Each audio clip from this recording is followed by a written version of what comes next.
تشکیل ناحیه اشت در مجلس شهر سمرقند. سرزمین اشت در قطار اسفری کنیبادان و خوجند و ناو در هیئت ولایت نمنگان جمهوری ازبکستان بود. سال 1926 اشت به هیئت نمنگان برآورده شده با هیئت اویزی خوجند ولایت سمرقند داخل کرده شد. در واقع مسئله بنیادی واحدی حدودی و معموری اشت باعث گفتگوزارها و اختلاف‌های زیادی نظری گردیده است. تا سال 1926 اشت به صفت ناحیه موجود نبود. والاس‌های اشت، بابادرخان و چادک در علاحدگی به ولایت نمنگان اطاعت می‌کردند.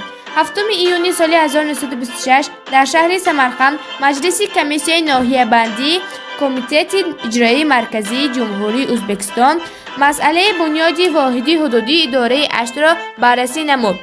ولی این پیشنهاد با علت آن که والست تاجیک نشین تاجک از هیئت ناحیه بیرون نماند سبب ناراضگی اهالی ده ناحیه اشت گردید.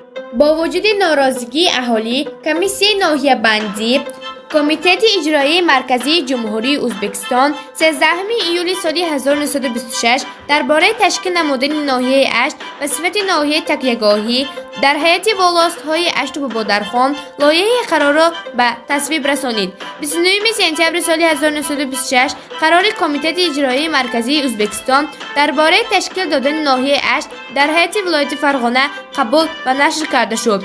از لحاظ حقوقی و تاریخی این سنی تأسیسیابی ناحیه امروزه اشت که در آن سالها ناحیه غداس نام گرفته بود می باشد. در وقت تقسیم بندی و بنیاد ناحیه حقوقهای تاجیکان چادک پایمال کرده شد و والست چادک از دایره ناحیه اشت بیرون ماند.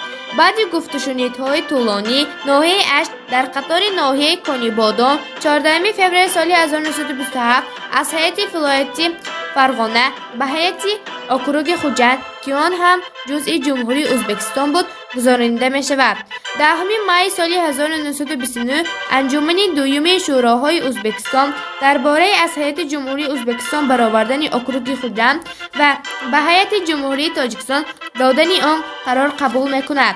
ماه سپتامبر سال 1929 با قرار انجمن دوم شوراها اکروگ خوجند از جمله ناحیه اشت به هیئت جمهوری تاجیکستان داخل کرده می شود و تا امروز ناحیه جزء ترکیبی دولت تاجیکستان را تشکیل می دهد. دهه شیدان باشد سال 1929 مرکز ناحیه اشت می گردد. از لحظه تشکیل شوی تا به امروز ساختار حدودی و معموری ناحیه چندین مراتب تغییر می یابد. بعضی موضعها اول به هیئت ناحیه اشت شامل کرده شده، بعدتر از هیئت ناحیه به دیگر شهر و واحدهای ولایت لنین‌آباد، سوخت حتی جمهوری ازبکستان همراه کرده شدند. همراه شوی شهرکی ادرسمان به حدودهای گوناگون. سال 1941 با درخواست کارگران و خدمتچیان کانی ادرسمانستار در دهه ادرسمانی ناحیه اشت شهرک کارگرنشین تشکیل داده شد. 8 دکمبر سال 1956 باشد این شهرک از هیئت ناحیه برآورده شده به تابعیت شهری چکالوفسک داده می شود. بعدتر 4 اکتبر سال 1958 شهرک ادرسمان از نو به هیئت ناحیه اشت وارد ساخته شد و دیر نگذشته باز 4 ینوری سال 1963 با قرار ریاست شورای عالی تاجیکستان این شهرک به اختیار شهری نوتشکیلی قیراقوم واگذاشته شد.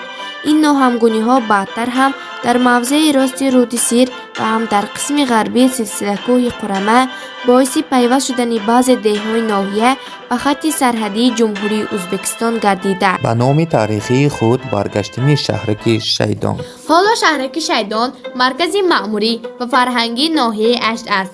بعد از مرکز ناحیه شدن نام شیدان به اشت تبدیل داده شد. هرچند در گویش ها مرکز ناحیه را شیدان گویند هم، ولی در حجت‌های رسمی و کارگزاری دولتی مرکز ناحیه اشت نام گرفته بود و این تا سال 1967 دوام کرد و این سال با قرار ریاست شورای عالی تاجیکستان به مرکز ناحیه نام تاریخی شهرک شیدان برگردانیده شد. مهاجرکنانی عائله‌های ناحیه برای رشد منطقه‌های تاجیکستان اینچنین کلک نمودن ملکداران. ریاست کلک یعنی به درغه گردانیدن مردم و از کارهای سازنده بیرون کردن آدمان ثروتمند، قسماً میانه‌حال و روحانیون و زیاییان آدمان پیشینه باعثی به محبس افتیدن و از وطن دور افتیدن بسیار آدمان گردید.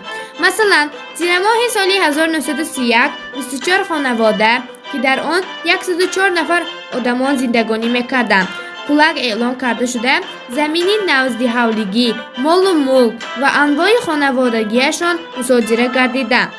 حکومت تاجیکستان به حکومت‌های محلی رفضیافته مهاجر فرستادنی را تهیه نموده 128 خواجگی را از ناحیه اشت مهاجران برای ازخود کردن زمین‌های بیکار خوابیده ناحیه لنین، وخش، خواجه‌مستان، قمسنگیر، شهر توس، باختر، یاوان، قاضی ملیک و در بنیاد شهر قرغان‌تپه نقشی مهم گذاشته به این وسیله برای ترقیات اقتصادیات، اجتماعیات، فرهنگ و مکتب و معارف تاجیکستان سهمی خود را گذاشتند. نقشه راه آهن ناحیه اشت و کان نمک. حکومت تاجیکستان 14 ژانویه سال 1932 درباره به خط راه آهن پیوست کردن حدود کارخانه کان نمک قمشقرغان قرار قبول کرد.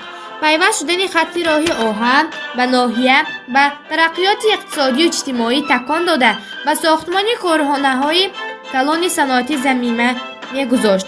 با وجود مصرف گردیدن مبلغ‌های زیاد با سبب‌های نامعلوم ساختمان این خط راه آهن در منطقه اشت بازداشته شد. و جنگ دوم جهانی زیاده از 6,500 نفر فرستاده ناحیه اشت تنها تقریبا 3,000 نفر آنها برگشتند.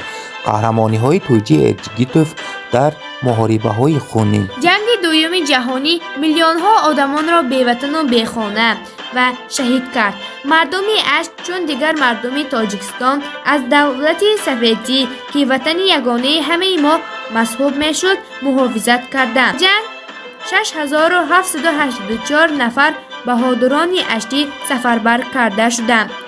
در این جنگ زیاده از 3,000 نفر پسران شجاع ناحیه اشت برای حفاظت وطن جان نثار کردند و قسمت از جنگ بر نگشتند. اما تنها به خاندان 752 نفر مکتوب خط سیاه آمد.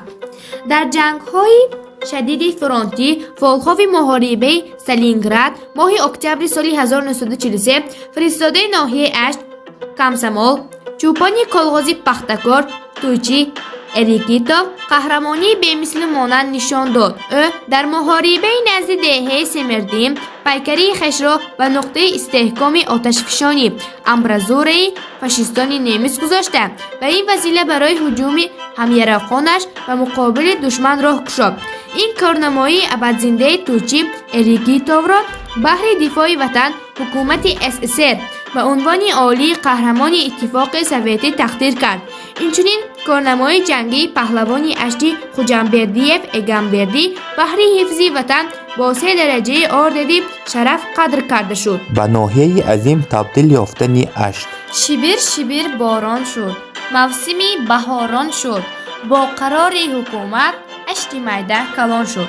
سالهای 1960 1990 دوره بنیاد مؤسسه‌های صنعتی و زمانی ساختمان ابیکتی کلان مقیاس اشتی کلان می باشد.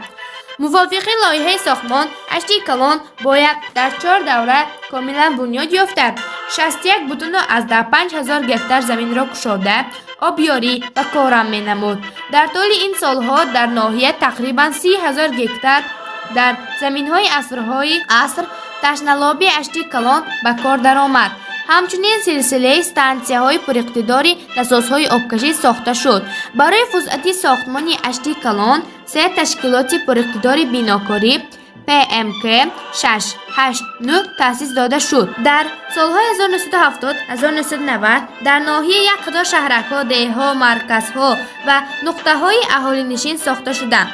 در خریطه ناحیه شهرک‌های گلشن، بخملتپه، مرحمت، قسمی بالای دهه افغان، محلی اهالی نشین جگده، شهرک دوستی، محله نوامات، اینچنین فرودگاه پیدا شدند که همه اینها از ترقیات خواجگی خلق اشت شهادت می‌دهد.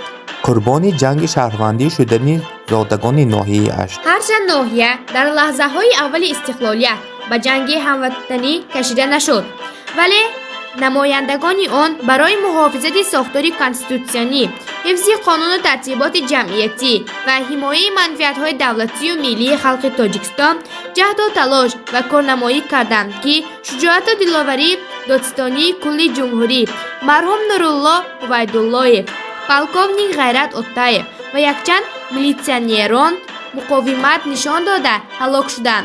امروز نیز ناحیه اشت در شمال جمهوری تاجیکستان جایگیر بوده. مردمانی برومند آن سهم خود را به آبادانی وطن می‌گذارند. باغ پانقصه بیستان، گلشنش انارستان، زنده باشد حکومت، زمین اشت گلستان. این معلومات را به ساکنان ناحیه اشت فرستید و اگر درباره تاریخ دهه خود دانستن خواهید نام دههتان را به کامنت ما نویسید. نام دهه‌ای که در کامنت ما پیش صف است ما تاریخ دهه را تحریزی کرده پیشکش می‌نماییم.